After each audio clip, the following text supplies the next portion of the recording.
What's up, internet? Welcome back, man. Today we're about to talk about this new Netflix series called Adolescence, and I watched all 4 episodes, and I think I want to say each episode touches on different levels of, I guess, different levels of grief, different levels of exception, and whoever wrote it I think they did a pretty good job.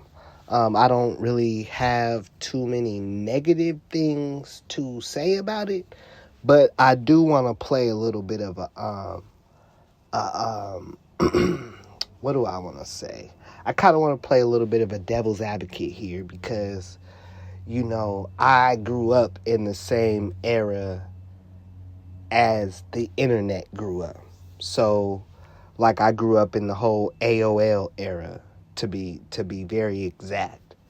So I remember how the internet used to be the Wild Wild West. I remember the Halo generation, the early, Call of Duty generation. I witnessed it all. Like the internet used to be crazy. You know what I mean? Like, the fact that my era has probably seen or allegedly has seen the anyway, I'm from the mixtape era. I'm from where they used to sell the R. Kelly tape in what do you call it, swap meets and stuff like that. Like, everybody has seen the R. Kelly tape. If you wanted to indict everybody who's seen the R. Kelly tape, you would be indicting everybody. But this just is part of the television show. I'm not trying to spoiler alert, but one of the weird things that happened is around 2007 or 2005.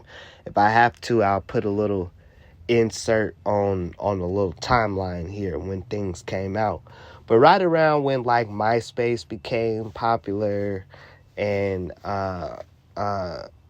I think that's also when, like, corn became popular. CORN, corn. People were putting a lot of butter on a lot of corn back in the day, in around 2007. See, I graduated in 2007, so I remember it being around for about, like, 2 years maybe. But other than that, everything was kind of vanilla. So, nowadays we're living in a world where, yes, I think these little 13-year-old kids they have these powerful phones in their pockets. They don't understand that they're committing crimes when they send this or do that or whatever. But thanks to our era, our kids are now, like, a little bit better trained or whatever. But same way with COVID, we're going to see a whole era of kids that we're going to have to go and look at, like, oh shit, we gave them phones when they was 12. We shouldn't have did that, because we didn't have phones when we was that age. We had to, like, go to school. We had to write notes to each other. Fuck out of here. We didn't have no, man, what? We had minutes. You had to cupcake on, man, people don't remember cupcaking. But let me get up off this phone. All I want to say is, like, okay, what is the lesson of the show? The lesson of the show to me was that maybe the little girl should have watched her mouth. You know what I mean? Because now we also in the age of the crash outs. So you got the incels plus the crash outs. I mean, come on, man. If I was a woman, I would be trying to negotiate right now. I wouldn't be trying to, you see, he learned a lesson. And this was fictional. This is not even based on a true story. So let's start there. Let's start there. I like that dude's show. Let's start there. You know what I mean? This is a fictional story. They couldn't even find a real story to, like, model this after. But yeah. So what does this story tell y'all? Like, oh, is it toxic masculinity, or maybe that girl, right? Because that was part of the story too, a part of, like, episode 4 or 3, where it shows like his side of the story, where it's like, yo, she was down on her luck because people were making fun of her, and I tried to be nice to her, and she told me I was like a piece of crap too, and how dare I talk to her, and that's exactly what be happening to them brick ladies and all them other little chicks that be getting hurt, because they don't just be saying like, oh, like there's certain women that won't even say, oh, good morning when you say good morning to them, just because you're a man or something. Or if you hold the door for them and they're walking in the door, they won't even say thank you just because you're a man. And this is certain women have learned, are actually taught to follow these rules. And I understand.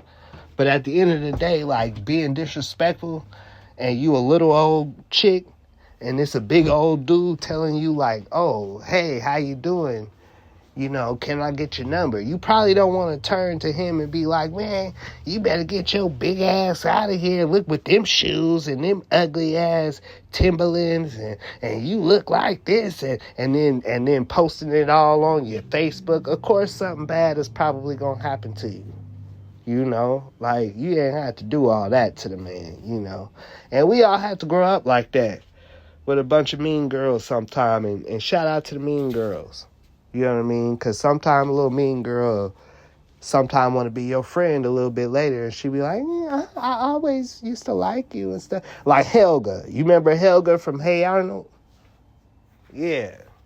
You know what I mean? Sometimes you might meet a Helga. Like, she just being mean to you because she like you. But sometimes it be like, nah, you need to tell them girls, hey, you need to be nicer to boys. Before one of them boys do something to one of y'all.